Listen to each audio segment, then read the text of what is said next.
بسم الله الرحمن الرحيم أتى أمر الله فلا تستعجلوه سبحانه وتعالى عما يشركون ينزل الملائكة بالروح من أمره على من يشاء من عباده أن أنذروا أنه لا إله إلا أنا فاتقون خلق السماوات والأرض بالحق تعالى عما يشركون خلق الإنسان من نطفة فإذا هو خصيم مبين والأنعام خلقها لكم فيها دفء ومنافع ومنها تأكلون ولكم فيها جمال حين تريحون وحين تسرحون وتحمل أثقالكم إلى بلد لم تكونوا بالغيه إلا بشق الأنفس إن ربكم لرؤوف رحيم والخيل والبغال والحمير لتركبوها وزينة ويخلق ما لا تعلمون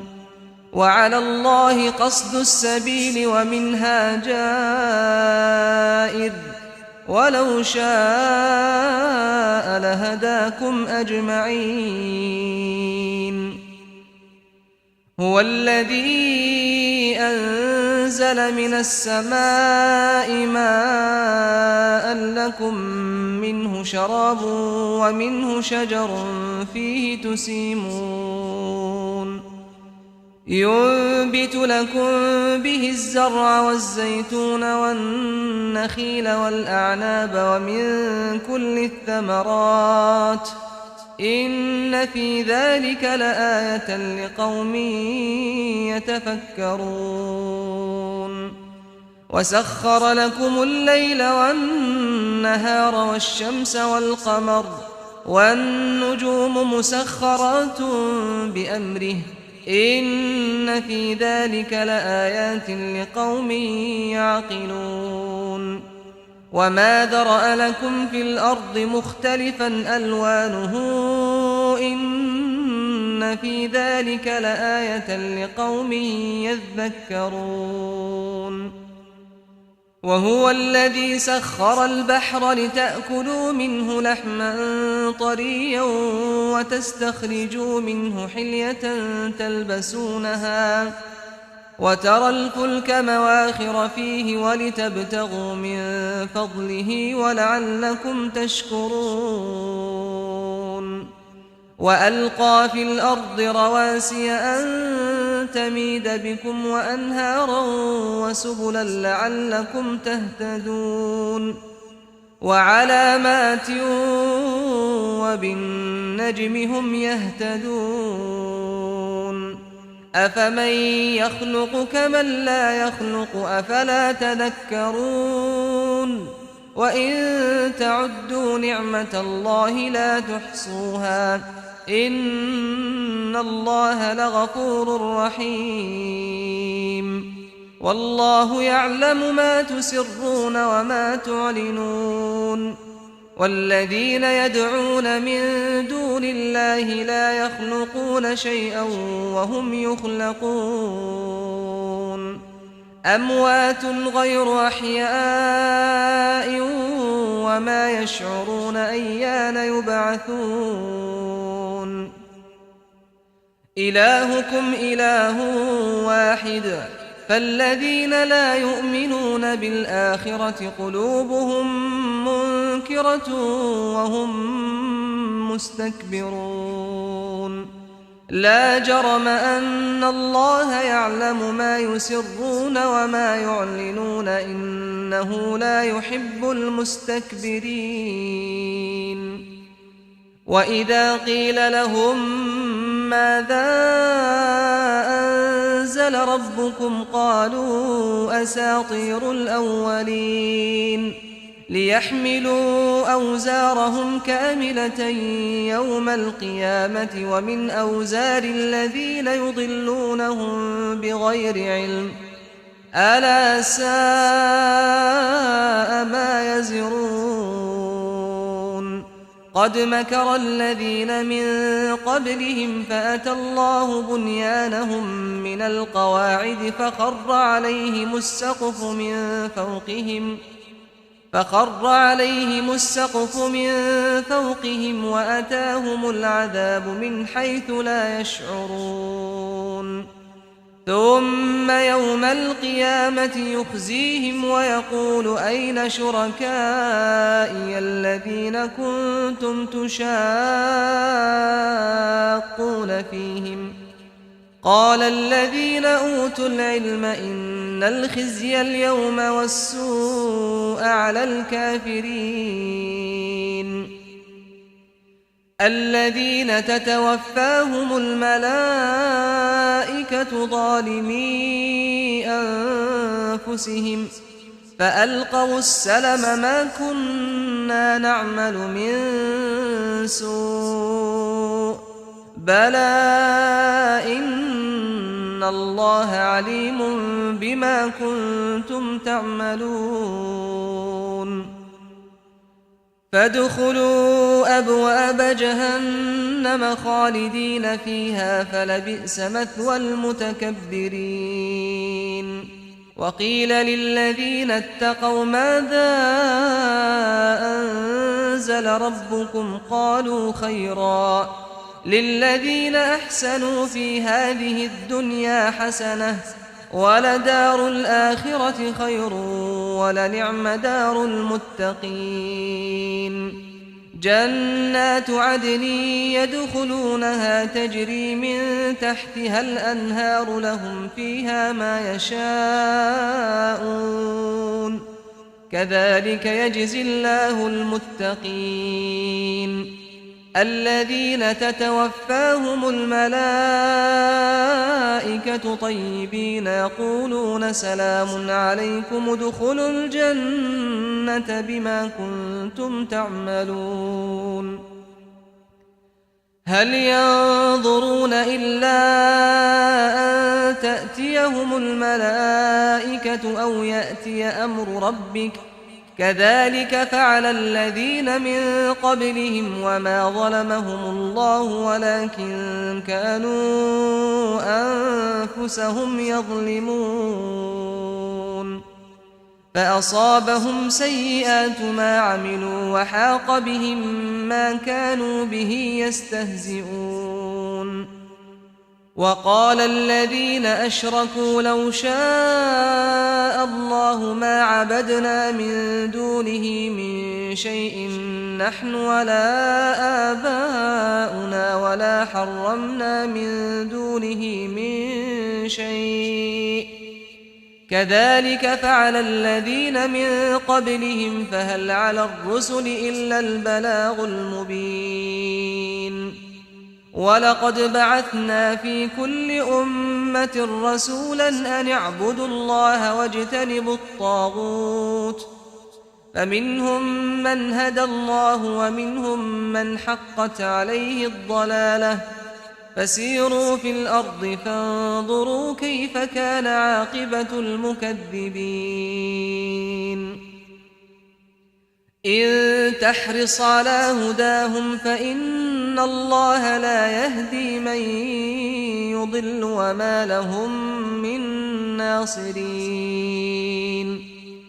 وأقسموا بالله جهد أيمانهم لا يبعث الله من يموت بلى وعدا عليه حقا ولكن أكثر الناس لا يعلمون ليبين لهم الذي يختلفون فيه وليعلم الذين كفروا أنهم كانوا كاذبين إنما قولنا لشيء إذا أردناه أن نقول له كن فيكون والذين هاجروا في الله من بعد ما ظلموا لنبوئنهم في الدنيا حسنة ولأجر الآخرة أكبر لو كانوا يعلمون الذين صبروا وعلى ربهم يتوكلون وما أرسلنا من قبلك إلا رجالا نوحي إليهم فاسألوا أهل الذكر إن كنتم لا تعلمون بالبينات والزبر وأنزلنا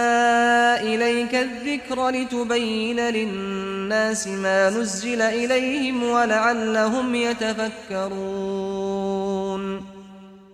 أفأمن الذين مكروا السيئات أن يخسف الله بهم الأرض أو يأتيهم العذاب من حيث لا يشعرون أو يأخذهم في تقلبهم فما هم بمعجزين أو يأخذهم على تخوف فإن ربكم لرؤوف رحيم أولم يروا إلى ما خلق الله من شيء يتفيأ ظلاله عن اليمين والشمائل سجدا لله وهم داخرون ولله يسجد ما في السماوات وما في الأرض من دابة والملائكة وهم لا يستكبرون يخافون ربهم من فوقهم ويفعلون ما يؤمرون وقال الله لا تتخذوا إلهين اثنين إنما هو إله واحد فإياي فارهبون وله ما في السماوات والأرض وله الدين واصبا أفغير الله تتقون وما بكم من نعمة فمن الله ثم إذا مسكم الضر فإليه تجأرون ثم إذا كشف الضر عنكم إذا فريق منكم بربهم يشركون ليكفروا بما آتيناهم فتمتعوا فسوف تعلمون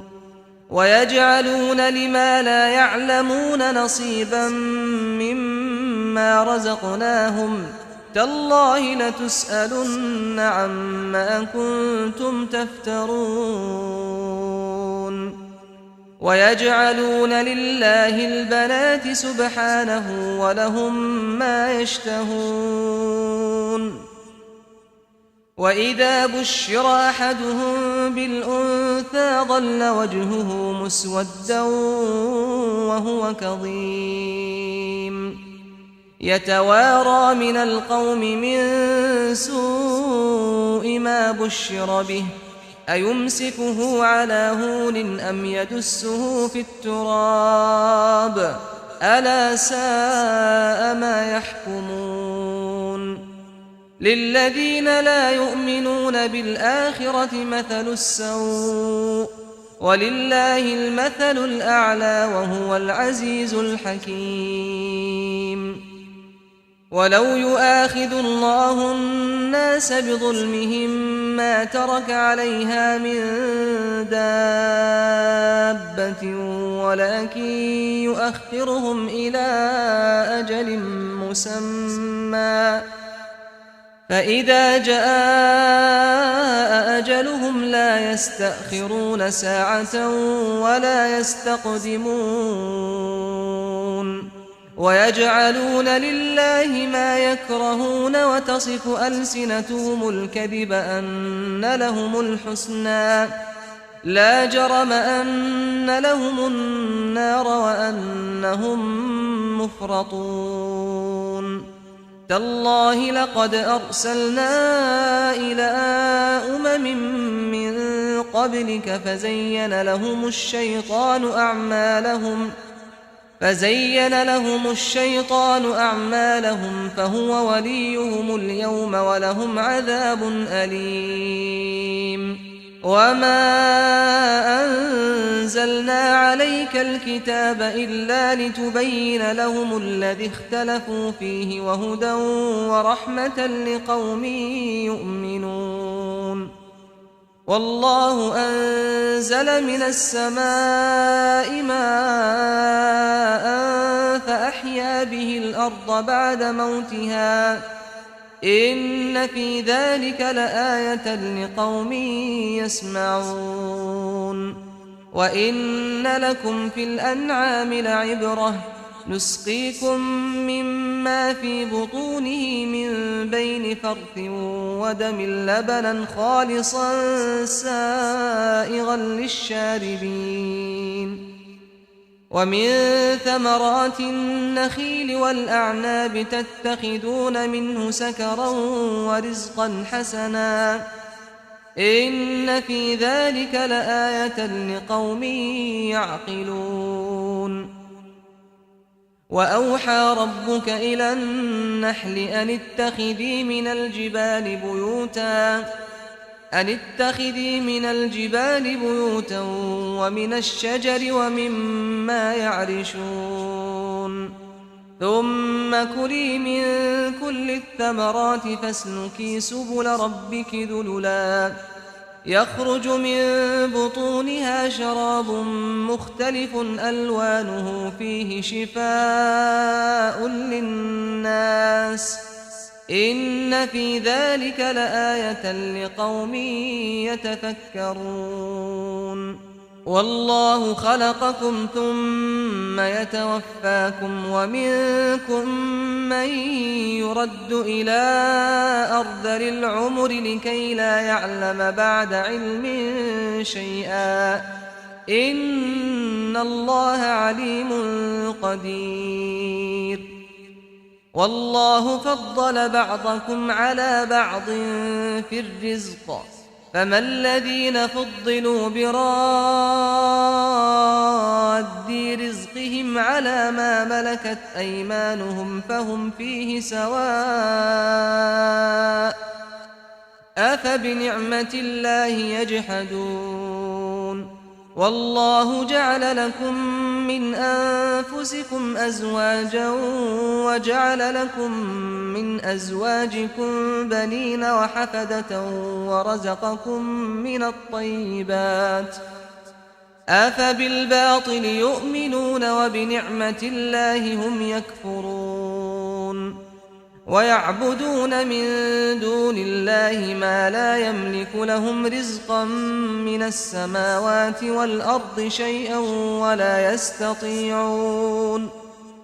فلا تضربوا لله الأمثال إن الله يعلم وأنتم لا تعلمون ضرب الله مثلا عبدا مملوكا لا يقدر على شيء ومن رزقناه منا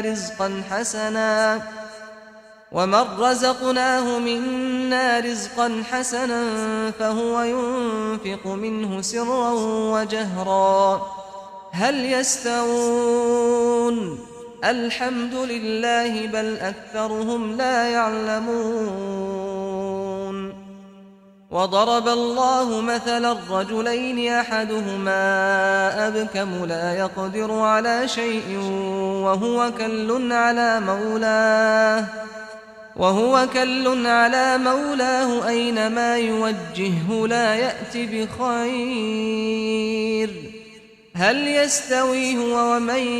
يأمر بالعدل وهو على صراط مستقيم ولله غيب السماوات والأرض وما أمر الساعة إلا كلمح البصر أو هو أقرب إن الله على كل شيء قدير والله أخرجكم من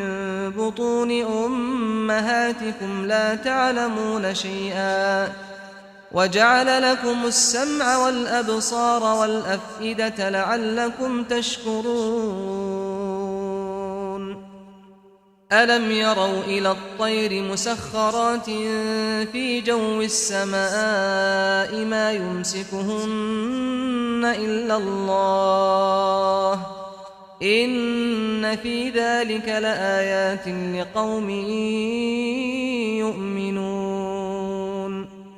والله جعل لكم من بيوتكم سكنا وجعل لكم من جلود الأنعام بيوتا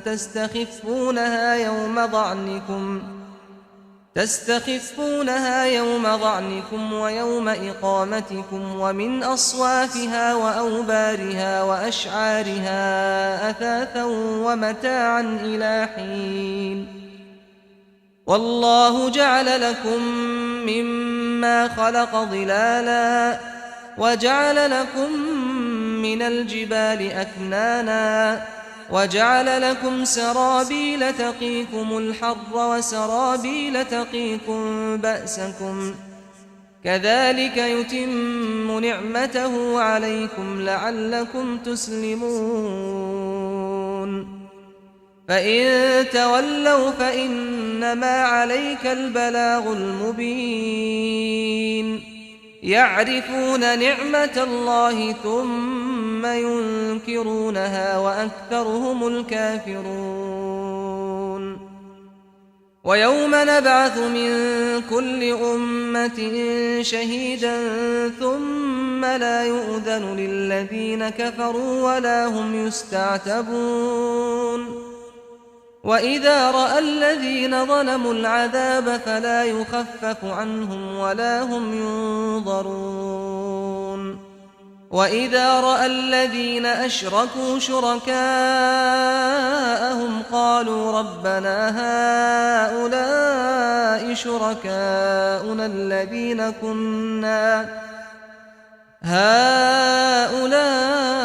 شركاؤنا الذين كنا ندعو من دونك فألقوا إليهم القول إنكم لكاذبون وألقوا إلى الله يومئذ السلم وضل عنهم ما كانوا يفترون الذين كفروا وصدوا عن سبيل الله زدناهم عذابا فوق العذاب بما كانوا يفسدون ويوم نبعث في كل أمة شهيدا عليهم من أنفسهم وجئنا بك شهيدا على هؤلاء ونزلنا عليك الكتاب تبيانا لكل شيء وهدى ورحمة وبشرى للمسلمين إن الله يأمر بالعدل والإحسان وإيتاء ذي القربى وينهى عن الفحشاء والمنكر والبغي يعظكم لعلكم تذكرون وأوفوا بعهد الله إذا عاهدتم ولا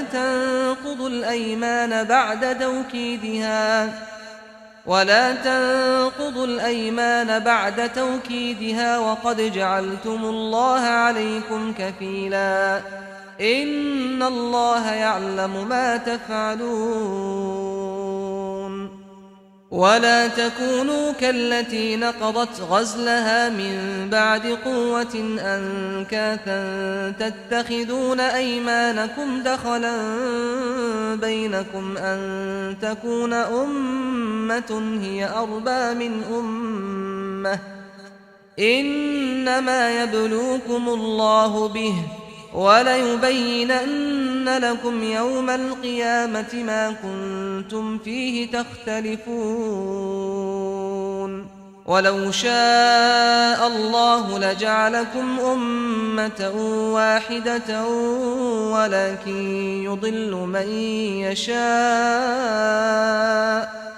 ولكن يضل من يشاء ويهدي من يشاء ولتسألن عما كنتم تعملون ولا تتخذوا أيمانكم دخلا بينكم فتزل قدم بعد ثبوتها وتذوقوا السوء بما صددتم عن سبيل الله ولكم عذاب عظيم ولا تشتروا بعهد الله ثمنا قليلا إنما عند الله هو خير لكم إن كنتم تعلمون ما عندكم ينفد وما عند الله باق ما عندكم ينفد وما عند الله باق ولنجزين الذين صبروا أجرهم بأحسن ما كانوا يعملون من عمل صالحا من ذكر أو أنثى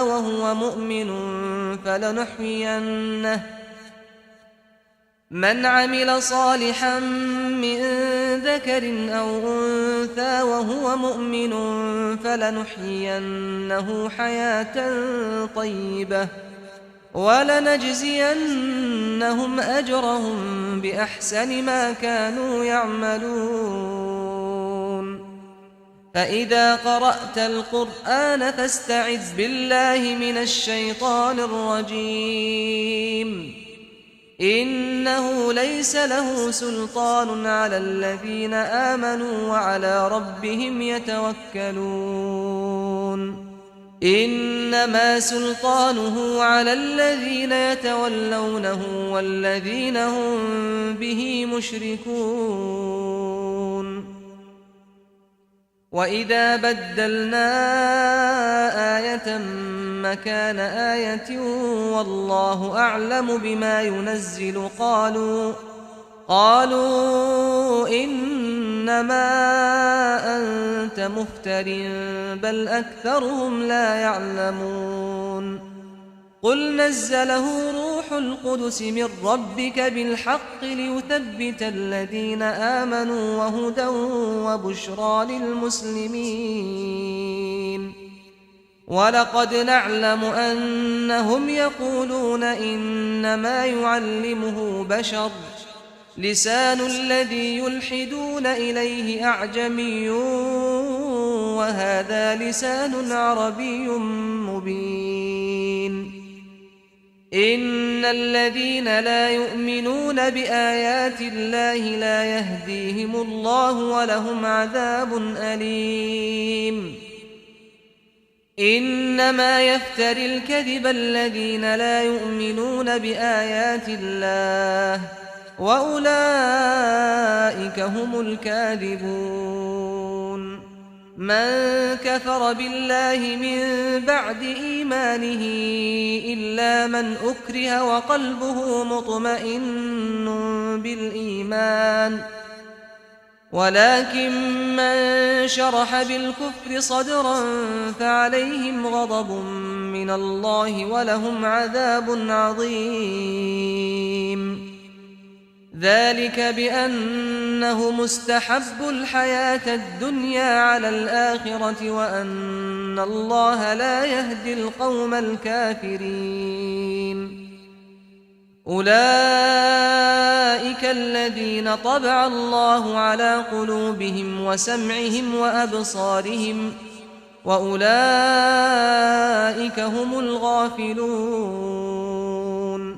لا جرم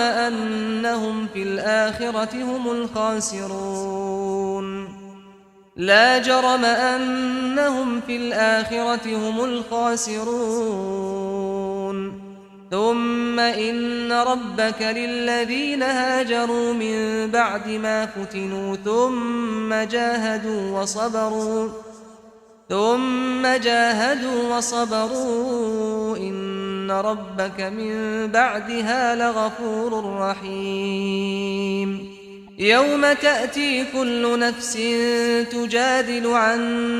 نفسها وتوفى كل نفس ما عملت وهم لا يظلمون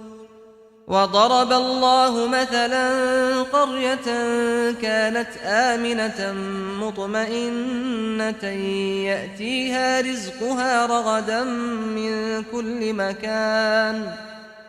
يأتيها رزقها رغدا من كل مكان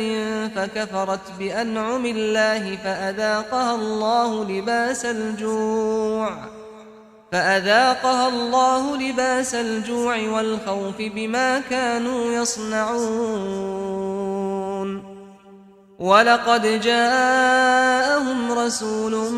منهم فكذبوه فأخذهم العذاب وهم ظالمون فكلوا مما رزقكم الله حلالا طيبا واشكروا نعمة الله إن كنتم إياه تعبدون إنما حرم عليكم الميتة والدم ولحم الخنزير وما أهل لغير الله به فمن اضطر غير باغ ولا عاد فإن الله غفور رحيم ولا تقولوا لما تصف ألسنتكم الكذب هذا حلال وهذا حرام لتفتروا على الله الكذب إن الذين يفترون على الله الكذب لا يفلحون متاع قليل ولهم عذاب أليم وعلى الذين هادوا حرمنا ما قصصنا عليك من قبل وما ظلمناهم ولكن كانوا أنفسهم يظلمون ثم إن ربك للذين عملوا السوء بجهالة ثم تابوا من بعد ذلك وأصلحوا إن ربك من بعدها لغفور رحيم إن إبراهيم كان أمة قانتا لله حنيفا ولم يك من المشركين شاكرا لأنعمه اجتباه وهداه إلى صراط مستقيم وآتيناه في الدنيا حسنة وإنه في الآخرة لمن الصالحين ثم أوحينا إليك أن اتبع ملة إبراهيم حنيفا وما كان من المشركين إنما جعل السبت على الذين اختلفوا فيه وإن ربك ليحكم بينهم يوم القيامة فيما كانوا فيه يختلفون ادع إلى سبيل ربك بالحكمة والموعظة الحسنة وجادلهم بالتي هي أحسن إن ربك هو أعلم بمن ضل عن سبيله وهو أعلم بالمهتدين وإن عاقبتم فعاقبوا بمثل ما عوقبتم به ولئن صبرتم لهو خير للصابرين واصبر وما صبرك إلا بالله ولا تحزن عليهم ولا تك في ضيق مما يمكرون إن الله مع الذين اتقوا والذين هم محسنون